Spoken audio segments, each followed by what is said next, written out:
welcome everyone. I'm Cameron Curtis. I am the President and CEO of the Association of Air Medical Services and the MedEvac Foundation International, and I'll be moderating the conversation today. This is part of our COVID-19 series, and the one today is on resiliency during a crisis, and it's co-hosted by the MedEvac Foundation International as part of their taking care of our own programming and the Association of Air Medical Services. So today the presentation and conversation focuses on expanding wellness and practicing self-care in order to hopefully, if not mitigate, burnout, PTSD, depression, and during a prolonged crisis, which I think we can all agree these times have been incredibly stressful for everyone, not just first responders, but for everybody in our communities. So with that, I am pleased to introduce our newest member of the MedEvac Foundation International team, our development director, Jared Hughes, who is looking forward to meeting some of you and to working with you to help support the foundation. We've got corporate gifts. We're planning a virtual 5K and some events at AMTC later in the fall. Fingers crossed we can actually hold that event. So I know he's also looking forward to engaging with everyone on our important work, leading nonprofit organization, advancing medical transport through research, education, and support of critical transport personnel. So with that, I'm going to pass it over to Jared. One quick note, a housekeeping note, is if you want to ask questions during this chat, during this webinar, there is a Q&A feature. So just put your questions in there, and Catherine Lawson on our team will read them out to our panelists. So thank you again for joining us, and I'll pass it over to Jared. Thanks, Cameron. I am so happy to be here, and I look forward to meeting everyone and hearing your stories. I got to tell you, I've always had the deepest respect, admiration, and gratitude for everything the EMS critical care transport community has always done to protect each other and safely get your crew and your patients where they need to go. We're delighted to have with us today two leading professionals who are familiar with the day-to-day work many of you do, the thrill and joy of saving lives, but also with that, the stress and often the heavy burden of mental and physical risks, which go hand in hand with critical caregiving and patient transport. Laurie Legrand is a licensed independent social worker in clinical practice, one of the two South Carolina issues, and nationally is a licensed clinical social worker. She's the owner of The Healing Place of the Carolinas and has been working with individuals, couples, and families for over 20 years, including active duty service members and their families, as well as veterans. Laurie specializes in healing grief and trauma. And after working with several EMS crew members as clients following a spate of 4 out of 6 deaths in the line of duty due to suicide in her community, she had an epiphany that her true passion is being a first responder to the first responders and their families. She says that normalizing raw emotional experiences, including physical and psychological reactions to our dramatic work with the ultimate goal of helping her clients live their truth, is her motivation and daily intention. Welcome, Laurie. Sharon Purdom is her nursing career started more than 30 years ago working in the ERs and ICUs, which inspired her to fulfill her dream of being a flight nurse more than 20 years ago. She's the immediate past president of the Air and Surface Transport Nursing Association, which has been a longtime collaborator with us on our Taking Care of Our Own program. Sharon speaks nationally on topics including resilience, mindfulness, and compassion fatigue, as well as providing hands-on education to healthcare in an intensive cardiopulmonary lab. Sharon is also her own personal medical staff recruiting agency, as her daughters were inspired to follow in her EMS footsteps, becoming trauma nurses, pediatric clinical coordinators, and educators for EMS.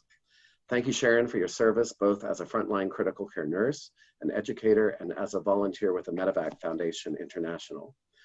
Both Laurie and Sharon are looking forward to joining our Taking Care of Our Own advisory board, which is one of the many ways folks can get involved. Sharon, Laurie, take it away. I think Sharon, you're going first, yeah? Right. Well, I am so honored, and thank you so much, MedEvac and AAMS. This is such an opportunity to be a part of this. As healthcare providers, we deal with a lot of emotion, stress, and seeing human suffering from trauma and illness. And now We're dealing with the COVID-19, and it has really rocked all of us and our world, our families, our community, and of course the industry. It brings a lot of fear, critical ill and death in large volumes. We have limited resources at some of our places, and some places have lack of PPE and equipment. There's a lot of unknown, a lot of uncertainty in this course. There's family members that are allowed at the bedside as their loved one is dying, and that I think is extremely difficult as we face that as nurses and doctors, respiratory therapists. Managers and leaders have to deal with disaster command. They are briefing hourly over this. There's a lot of triggers, a lot of stress. And then the media, there's so much media, and that is just causing a lot of increased stress. On top of that, we have changes in our work environment. So needless to say, we all need this. We need this, and I really am appreciative that MedEvac has taken it and saying, let's do this now, and let's get out there. So what we're gonna do and what we're gonna bring to you is how to develop your own toolkit. Not only for self-care, but for your family and your transport team. A lot of strategies to build your own resilience. So first thing I'm going to talk about is post-traumatic growth. This is something that for the last 20 years they've been looking at as psychiatrists and psychologists. Instead of looking at what is wrong with our patients and why do they have all this mental illness, let's look at what is right and what is good with our patients. And the ones that suffer severe adversity, a lot of trauma, and they actually bounce back, but they bounce back better. And that's post-traumatic growth. What it is a positive personality change followed by the event. Joel Millen is a psychologist. He describes it as to be more as a result of adversity, to be mentally stronger. Dr. Ehrenbach is another gentleman who I just absolutely love. He studies cognitive therapy. He calls post-traumatic growth shifting your focus, to have a change in your mindset, shifting our emotions, or shifting our forecast. We as human beings, thanks to our ancestors, back in the caveman day, we needed negative emotions to survive. That's how we survived, was that negative emotion. We would have a response, a stimulus. In our limbic system, we have a amygdala in there that is, when we have a stressful situation, it's triggers, and the amygdala will automatically give us that anger, that fear, that stress response so we can survive. And we did survive.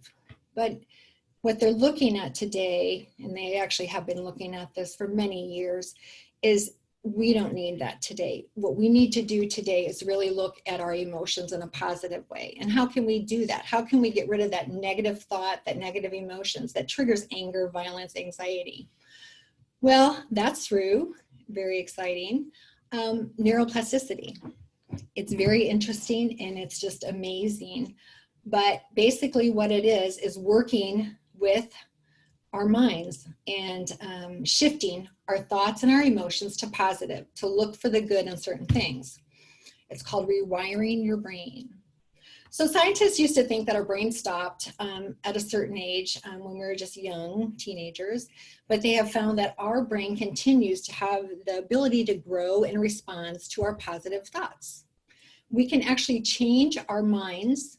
Our minds are extremely powerful, and we can change our mindset just by a response to the environment that we have, the environment that we live in, and the environment that we put ourselves into. For example, positive thinking, positive people, you know, the course that we have. Excuse me, my lemon water. You need to process difficult feelings.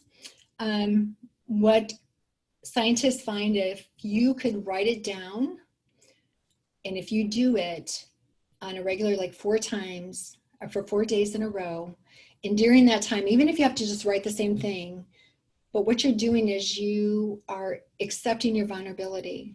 You're accepting your weaknesses, you're accepting your sadness, but it also helps you to heal and gives you that guidance to heal. Another thing that they suggest for neuroplasticity is that you have to rewire your brain. And in order to do that, you can bring joy to your mind and your life if you could literally write 3 things that you're thankful for 21 days. 21 days, 3 things. And it doesn't have to be anything big. Like I was in line for coffee and it was short. Just 3 things for 21 days. And you will see a change in your mental attitude and your behavior and your well-being. You have to have gratitude. You have to put things in perspective and journal. If you think about what you're seeing right now, and I've seen this a lot through COVID-19, there are signs everywhere thanking healthcare providers. They are recognizing nurses and doctors and respiratory therapists for the first time ever. And that means a lot. That brings a lot to us. I mean, I have 2 daughters that work in the ER, and they cannot say how every time they go to work, there's huge signs outside thanking them and appreciating them. And that means a lot. I mean, just having that gratitude is amazing. I think another thing that we're looking at is people are spending more time with their families. We're having meals together, which we haven't done in a long time, you know, because we're all so busy. We're not eating out anymore. We're actually having to sit down and, you know, eat together and be together. So we need to look at those different things and look at the good. I know this is tragic. It's horrible. We've seen a lot of bad things happening, even within our coworkers, but we do have some good things too. The next strategy that I want to look at is mindfulness. Now, mindfulness is really something I can't just like talk about here and now and teach you. It's something that you really need to look at, and I'm going to really highly suggest that if you really want to learn how to do this, that you go to TED Talk. One of the people that I learned from was Shauna Shapiro. She does an amazing 15-20 minute lecture talk on how to do mindfulness. But let me tell you what it really is. Mindfulness is something where you are being present. Our minds are constantly going. I'm sure as you're listening to me, you're like thinking of, you know, what you're going to make for dinner or what you're doing later or a meeting you got to go to. Your mind is going from one thing to another. It's constantly moving. We're thinking about the past. We're thinking about the future. It's on overdrive, especially right now during this time.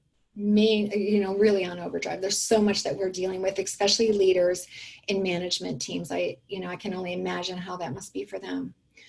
But basically what mindfulness is really sitting in the moment and focusing on your breathing.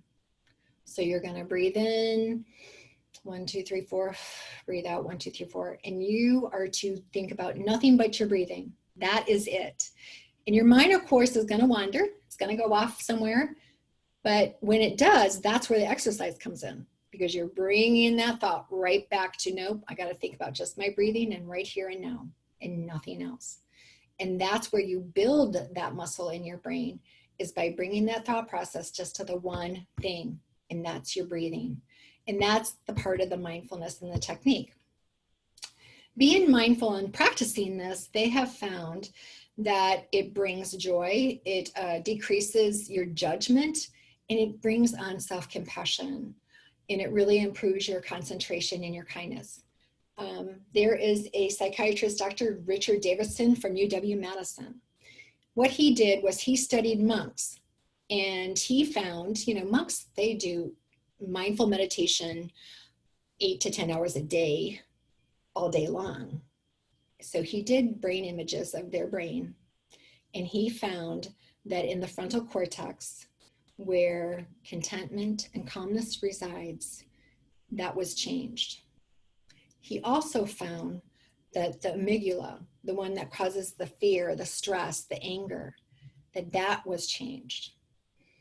So he wanted to see what it would happen if he took half of his students at the university and had them do mindfulness for 10 minutes for 3 weeks, if it would cause a change in their brain images. And as a matter of fact, it did. But he also added that what his students had brought to him and said, I don't feel the anxiety that I used to have before exams. I feel a lot calmer. I feel like I can handle my stress so much better. And that was just 10 minutes a day. He saw the changes within their brains. So it's something to really, I think all of us should really think about. There are huge corporations, Ford and Google, they all practice mindfulness as a group in the morning. There's hospitals throughout the United States that will actually have, as they come on shift, do mindfulness. There are hospitals that are actually setting up rooms for their nurses and their doctors and their healthcare providers to go to a place to do mindfulness, because it is such an amazing therapy.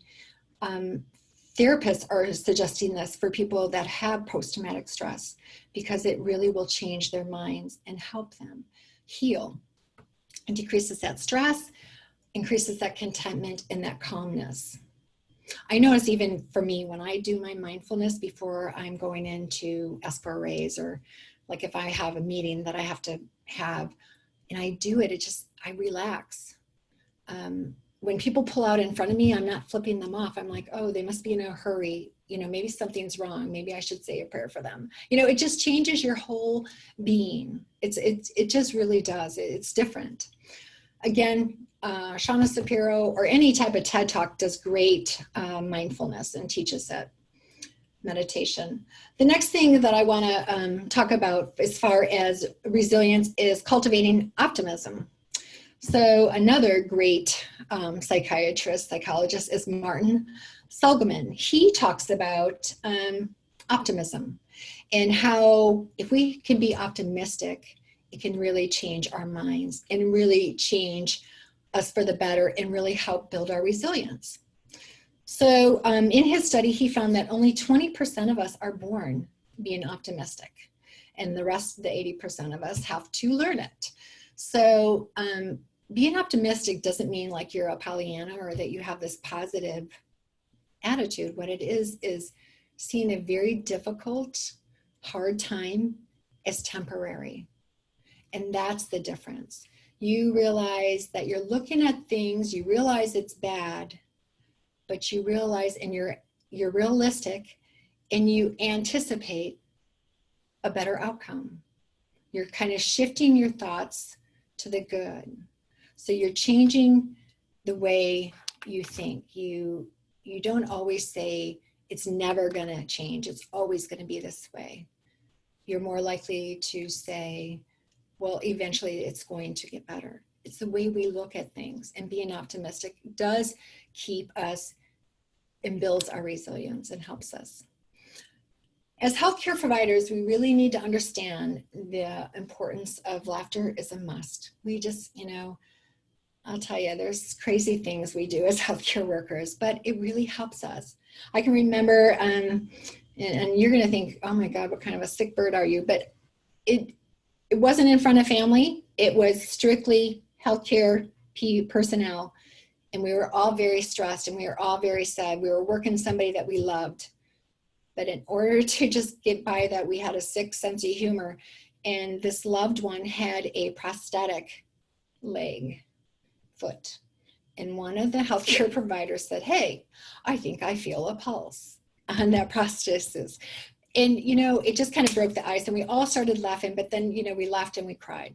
So, it's just kind of we are a sick breed, but we need to find time to laugh and we need time to cry. I remember a nurse that I worked with last week, she said, it's really weird how I can cry for another that I barely know. And I said, but that's just showing you're human. That's just showing you're human. So resilience is not a trait that people have or don't have. It involves behaviors, thoughts, and actions that can be learned and developed in anyone. And that was written by American Psychologists Association. So I want to thank you very much, and I'll wait for questions. Sharon, that was an excellent first presentation. Thank you so much. And although I'm not a health provider, a lot of the things that you shared, I think could help anybody in their daily lives. So I really appreciate it. We are getting a couple of questions as to whether or not we can maybe share a one-pager of the resources with the attendees. You mentioned some doctors on how to cultivate optimism and all of that. Absolutely. If we can help you put together that one page, we'll send it out to all of you. I actually have it. Oh, perfect. So, you know, like I keep a list of all these doctors that their books that I have. So yeah, so we'll share that. Thank you for those of you who asked about getting those resources. We will share those with you after the session. So now, thank you, Sharon. We're going to pass it over to Laurie, and we'll let Laurie share her presentation, and then we'll come back together and answer questions from both panelists. So thank you, Sharon, and Laurie, take it away. Thank you so much, Jared and Cameron and AAMS and MedEvac Foundation. I'm so excited to be here. And wow, I probably should have gone first instead of following Sharon. That was really great. Thank you, Sharon. So I love that she was talking about optimism and positivity because that really does help. But I think it's also important to, and she touched on this, feel our feelings. This is such a stressful time and we're experiencing so much that a lot of us will run away from the feelings because they are painful and we don't want to feel them. So it is an important time to kind of take a step back and allow yourself to feel those feelings that aren't so great. Maybe journal or light a candle, do things that just kind of help you sit with those feelings. Writing it down is really important. And then see if you can kind of move through it, put it away, move through it, go do something more positive, fun, watch a silly show or read a funny book, but to try to find some balance in what we're doing.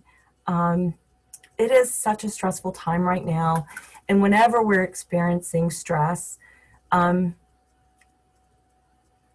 it's hard to regroup, and finding ways to kind of regroup is really, really important. So I'm gonna, I kind of changed my speech after listening to Sharon.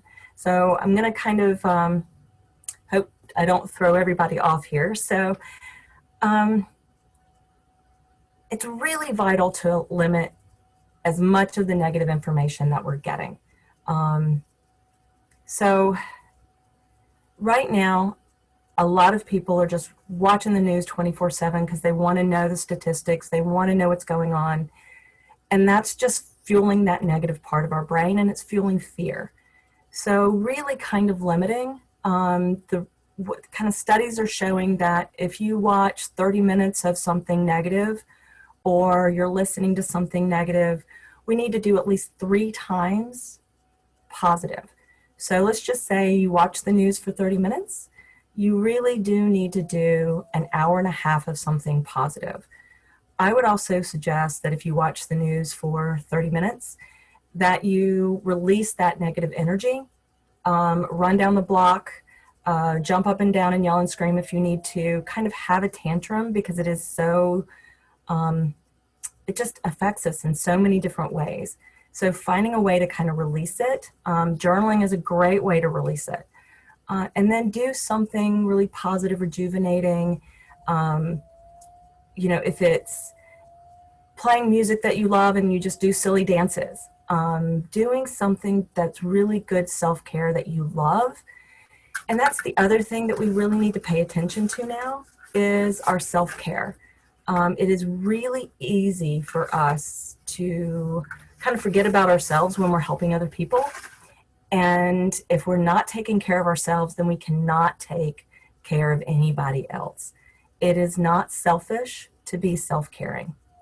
So really want y'all to think about that. It is not selfish to be self-caring. If we don't put that oxygen mask on us first, then we can't help anybody else. So we really do need to take that step back and look at how we're taking care of ourselves. So my father actually did this poster, and he taught this, and I love it because it's kind of humorous as well, but he said, in order for us to be whole, you've got to be a square. So he drew this square, and a circle around it.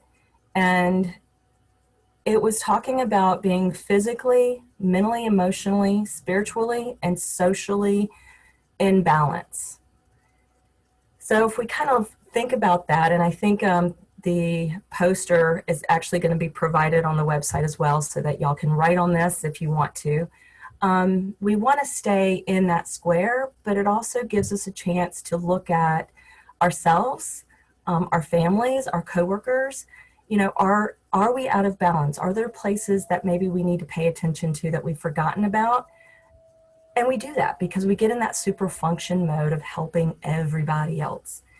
So if we're looking at physical, what are we putting in our bodies? The nutrition.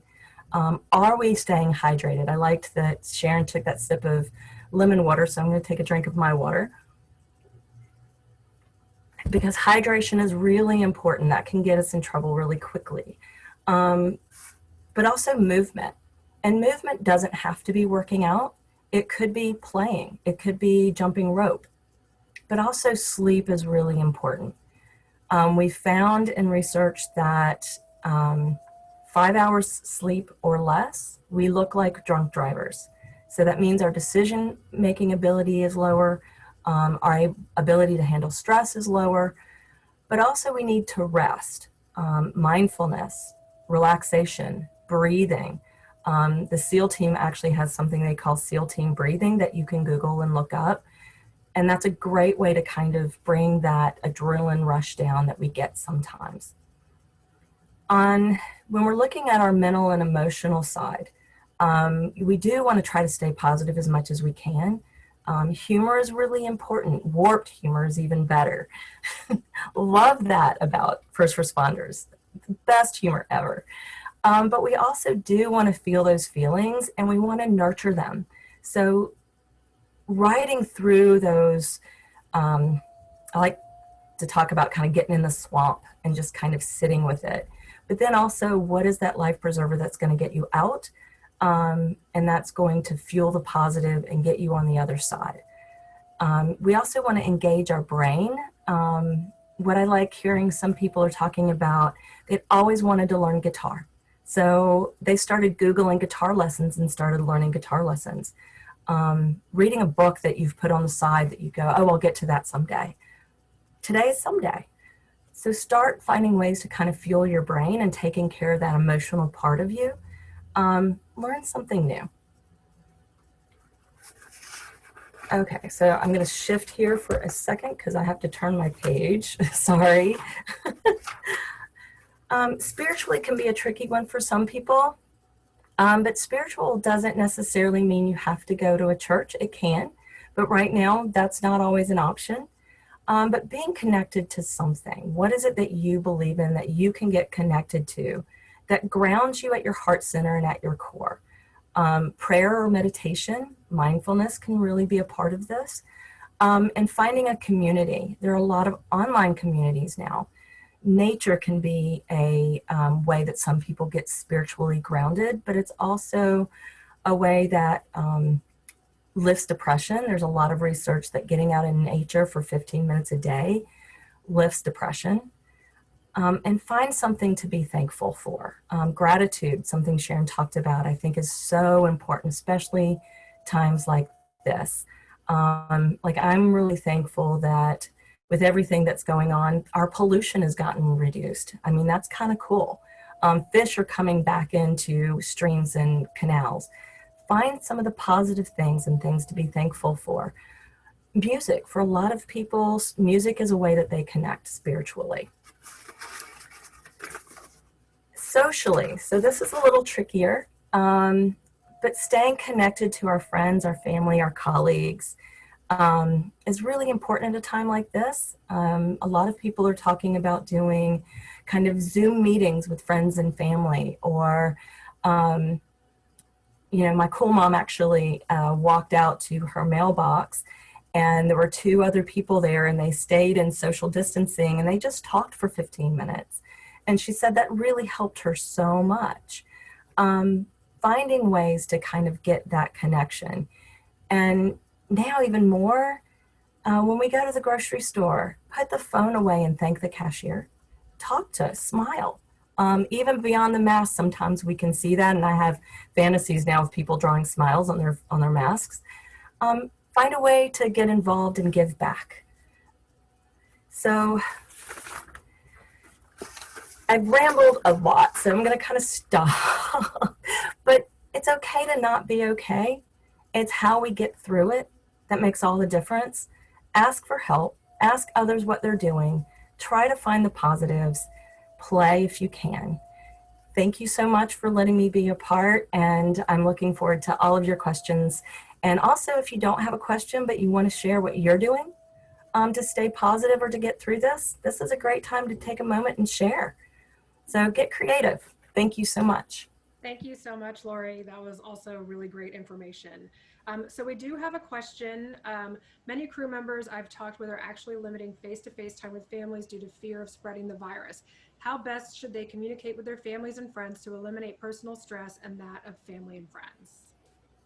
So Sharon or Laurie, who wants to take that one? I think that's a good Sharon one if she's up for it. I have 2 daughters that work in the ER. And so I found out they worked all Easter weekend. And so they text me and said, by the way, I know we're supposed to have social distancing, but seeing we're both in the same Petri dish, we decided to get together and have drinks. And so so getting seriously recommending, one of the things that we have done, and I just did this the other night with several flight nurses and Nicole Good, is that we did called a house party. So we basically all got online like we are with the Zoom, and we just had a time together to talk about it. I know it's really difficult. I have 2 grandchildren that live across the street, and every time I come home, they can come to the window, or I can take them. Of course, I'm very fortunate. I live on a farm. I can take them for long walks, but they have to be 10 feet behind me. You just got to make it work. You just got to, improvise and make it work.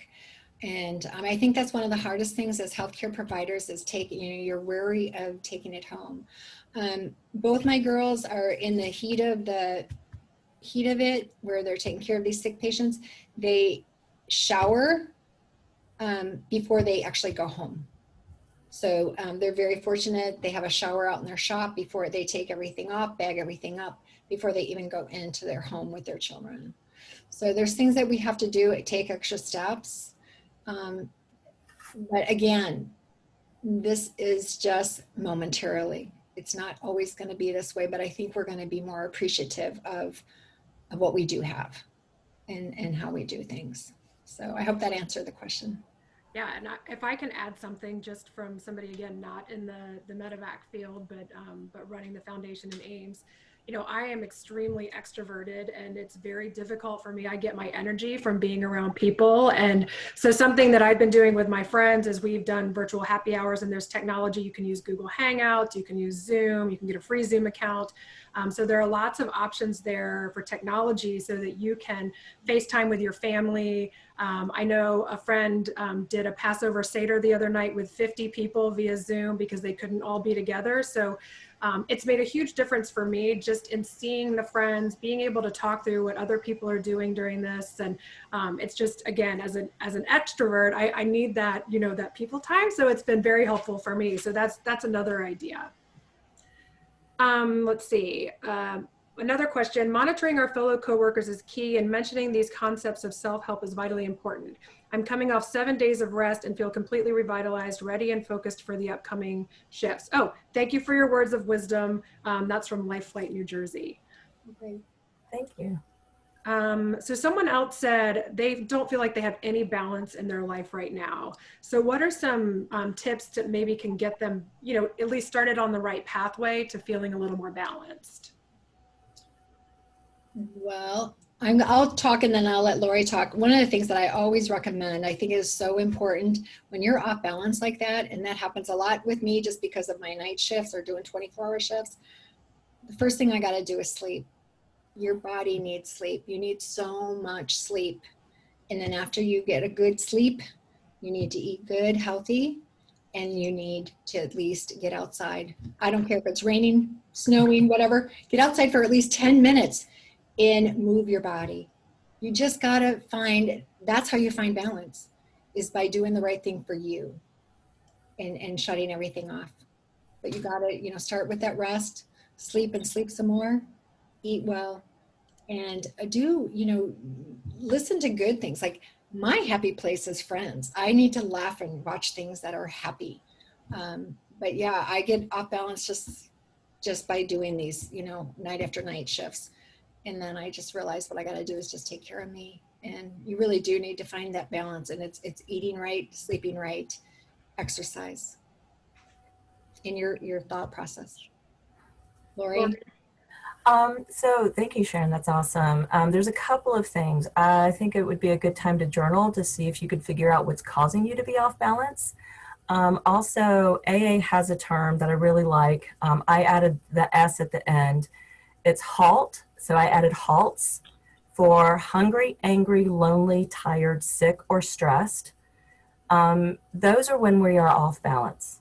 And so sometimes just paying attention to what has gotten us off balance can help us figure out how to get back on balance. Also, if you're feeling off balance, who can you talk to? Is there a friend, peer support, therapist, somebody that can help kind of walk you through it if you're stuck and you don't know how to get out? That's great. Thank you. So another question. This one is for Laurie. What do you recommend to those who are thankful and can recognize the blessings and are appreciative, but still struggle with a sense of purpose during the time of lack of or personally forced but pliable structure? Oh, that's a good one. Again, I would be, we're going to be finding a new normal. Like, I don't know that we'll ever go back to the normal that we've had, but we are finding a new normal. And so finding structure where you are now, like what can you control?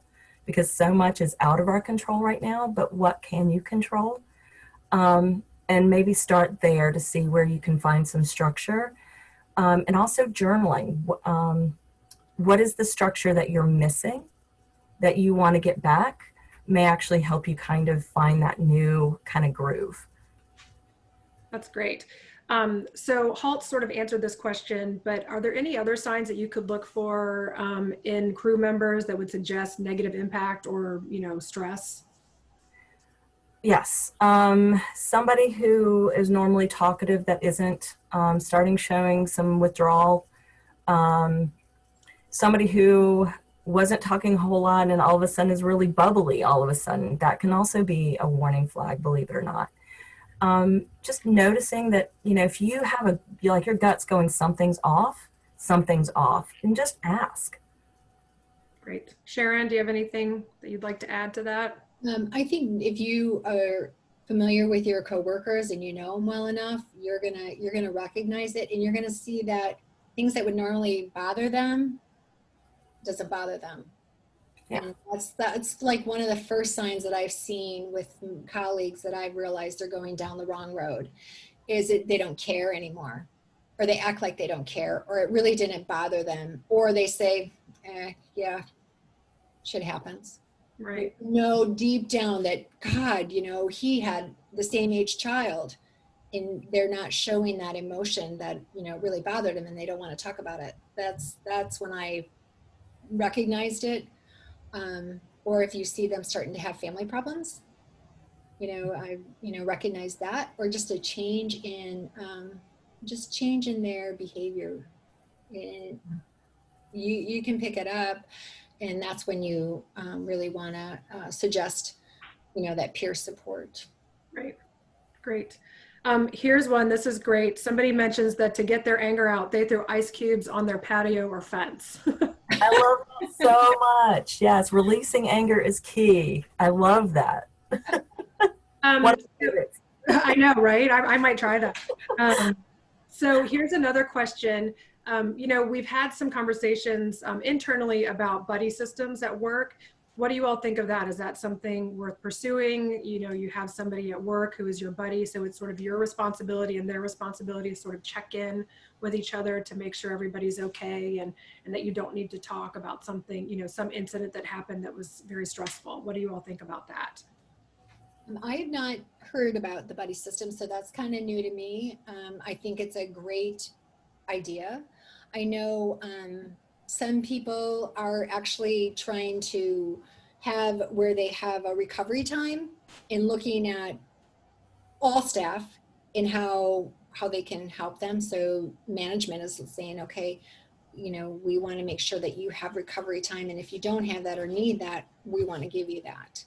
So I think for my own company that I work for, they put out a lot of stuff for us if we need any, you know, someone to talk to. There's an app, there's all kinds of avenues for help. Right. But a buddy system sounds like a really great idea. I don't know much about it, but it sounds like a good way to go. You know, I think it's always good to, I always feel like if you can talk with your colleague and share things, that's key right there. You know, you share your goods, your bad, and you know, without it letting anybody know. Sometimes you even hug each other just to get it through. You know. Yeah. It's like, I think everybody needs, I mean, I don't know about you all, but everybody, I always have a person at work, you know, that's sort of like that one person that you can vent to and you can, you know, bounce ideas off of. So I think something maybe similar to that. Absolutely. You need that. And that's, you know, and Laurie talked about that. Socializing and having somebody to talk to is so important. That's us. We're human beings, and we're connected that way. We're very social. And Right. we need to have that connection. And someone who's going through the same things that you're going through. Understand. Right? I think that's really important, is they know what your work is, you know what their work is, and so they can, you know, be sympathetic to some of the challenges that you're feeling. Sure. Laurie, do you have anything to add to that? Yeah, actually, the only thing I would add is I do think it's a great idea, but also having something in place where if you know, you're not feeling like you can support that person, maybe go, you know what, I don't have a lot of energy right now. Could we go and talk too? So that you're not carrying a load if somebody comes to you that you're not ready to carry, but maybe y'all go together and find somebody else that you can talk to. Great. And somebody mentioned here, I think maybe the terminology buddy system isn't right, but peer-to-peer support strategy. Peer support is, yes. I love peer support. Peer support is really important. In my mind, that's a buddy system. So that sounds a lot more professional. Okay. Here's somebody that says, I'm with a small company and an even smaller EAP, which is an employee assistance program capability. How do they find help if needed? So you can try the EAP. I've heard good and bad, so I'll just be honest. And in any field, as y'all know, there's good and bad. I may remind somebody like the first grade teacher that yelled at them all the time, I am not going to be the right therapist for them, but I'll be more than happy to help them find the right person. So sometimes it is just going and trying, or having a, you know, call and talk to that person over the phone and get the referral and just keep trying until you find the right fit. That's great. Sharon, anything to add to that? I think I think the peer support, your buddy system, I think a peer support is the first start. And then from there, if within your, hopefully within your organization, they will have somebody that would be willing to talk with that person. And then from there, if they can encourage them to go ahead and, you know, maybe even going and talking to somebody professionally. But starting with a peer support is great. You know, if we can have that and encourage that. I don't care how little your system is, just having that peer support is great. Right. So here's a comment, such a great point about getting outside for a break. We're lucky to live in the country, which helps. One suggestion is for more folks to start gardening. Easy to do, even on a condo balcony or a small backyard. Very positive actions. That's very good point. Yes, that's great. Thank you. Thank you for that. And when this is all over, if they want to come to my farm and help garden, I have lots of work. Sharon's recruiting for farm hands, so send us an email if you're interested. Yes. Sharon. Here's another question. In a time of constant social distancing and longing to be social, how do you overcome the potential of conflict with those few family members you are constantly in the home with, since you have them and only them all the time? I think we're all feeling this. Yeah. You know, I think, again, that's where you have to, and Laurie can help too, but for me, I think you got to have gratitude, and, you know, you really learn how much you are together when you are together, and looking at it in a different perspective. I think you just got to look at it a different, you know, you change your mindset. It could be a lot worse. They could not be there. That's your family, and you got to make it work. And, you know, you don't always have to be in the same room. You can, you know, divide it up or whatever. But I think it's a time to really play games and spend that time. I saw a note yesterday. Somebody said, I can't wait until I see who my children's teachers are going to be next year. And I sure as hell hope it's not going to be me. Yes, I agree with that. Like, oh my God, that's perfect. You know? We just started virtual school today, so Oh, yes, I feel that pain. Okay, good luck. I think one thing that you said is it's okay to say, I need a break from you. You know, I need like some quiet time to myself, either to meditate or just to do that breathing. I think, you know, I certainly do that. And I think we've all agreed that it's not going to hurt anybody's feelings. Everybody needs some time to get away and recharge. Laurie, do you have anything to add to that? Yeah, boundaries again. Yeah, setting, you know, hey, I need to go into the room and have some time to myself. Get outside if you need to, sit in your car. There is a great book. It is a religious book, but you can, if you're not religious, you can read past it. It is just probably one of the best books that I've found on boundaries. It's When to Say No and When to Say Yes by Dr. Cloud and Dr. Townsend. They do a great job about talking about setting boundaries that are healthy. And I think this is a good time to really practice that. Yeah, that's great. And we'll make sure that's added to our resource list after this. So we have time for maybe a couple more questions. If anybody wants to type in a few more questions here. I think this has been a really fantastic session. Did I say succession? I don't know. It's been a long day, I feel like. It's been a really great session. And I think, again, this applies to anybody, not just to people in the healthcare field or medevac, but I know that I've learned a lot. Let's see, we have a question that came in. I worry a little bit about life after COVID-19 in terms of all this pent up emotions and energy. Healthcare providers are putting in much longer hours and in much more intense scenarios. What processes will be put into place to continue these kinds of discussions? So I don't know if that's a question for the MedEvac Foundation and AAMS, but our plan is to continue to do these wellness webinars as part of taking care of our own. And I'll talk a little bit about taking care of our own at the end here. But, you know, I think we all agree it's really, really important to talk about mindfulness and mental health, wellness and that kind of thing. I mean, this is such a difficult time for everybody, and certainly for first responders who are concerned about not having enough equipment and whether they're going to get infected, whether or not they're going to infect their families. And I mean, it's just such an uncertain time for everybody. So our plan is to continue these moving forward until we can all come back out into the world again. So that is our plan. I know Laurie and Sharon, you know, have been part of taking care of our own, and we're going to keep them involved as well. So hopefully we'll be able to you know, answer some of these questions and keep that, you know. Sharon, Yeah. I don't mean to interrupt. I just saw a question come in, and it's a very good point. I saw a question come in about the use of alcohol. And one of the things that through my study, because I do a lot of work with compassion, fatigue, and, you know, just as far as healthcare providers. And I think the hardest thing when we have a hard shift, we have bad things happen, and we code a kid and then we code another kid, or, you know, somebody that looks like your father or your brother. It is a tough time and mentally and physically draining.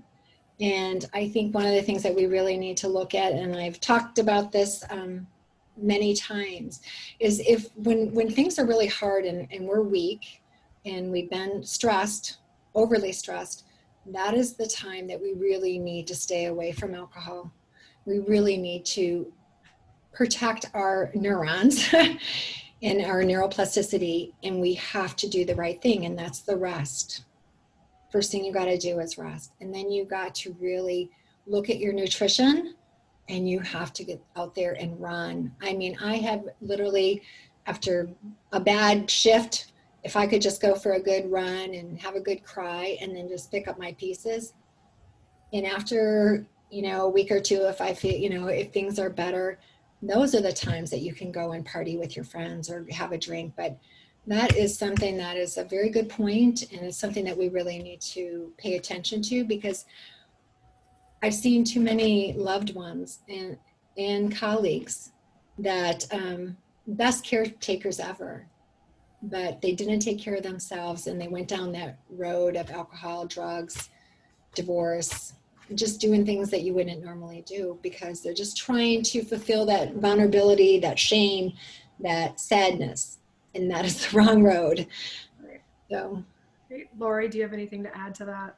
I love what Sharon said. I would add that it takes more strength and courage to cry and have your feelings than run away. And the other cool thing is, you can Google this. When we boohoo cry, the chemical components of our tears are different. We actually release toxins from our body when we boohoo cry. yes, I read that too. That cool? So right now is a great time to cry. You got to have a good cry and then just move on. Right? Find that time. Yeah. So.